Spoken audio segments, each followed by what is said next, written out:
bình lung du lên ngõ căn trên lệ trình có bụi lung râm môi và thẹn hôn Ang territorial commander, Commissioner Lalzamlova. Here in Vuina lama, Juan alay ral tuam, pantai te, ringa may nadata ah.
Đăng tu buốt say in khô quỳ cha có mãi lâu là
hian i rong bol tu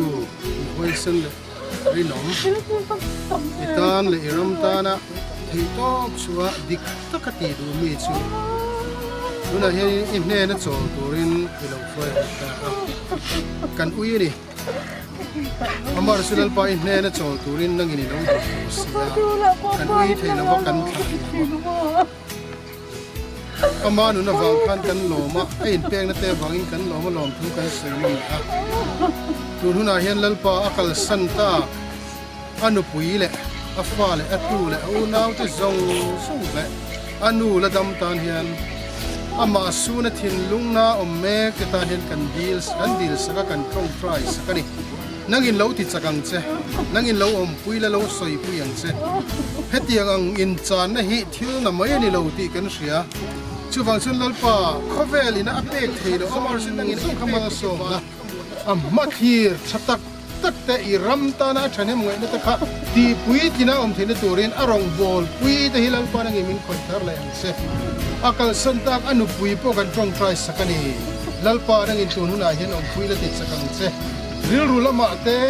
kharau lama te ti salama po i thua man mo yom puyan mo i ti chakan mo ni kan tong price ke ivan khamon na duom ber chulo kheng ro se pale fa pale kharau thiang ri mom pui na te at khamon na te a chen pui na te chu commissioner Lalzamlova na akal santak anu pui a chung te atu fa ti sel chuak te zong ne na le arong bol pui ama sun tu te na tu na tanga chatuan thangin lo om zero se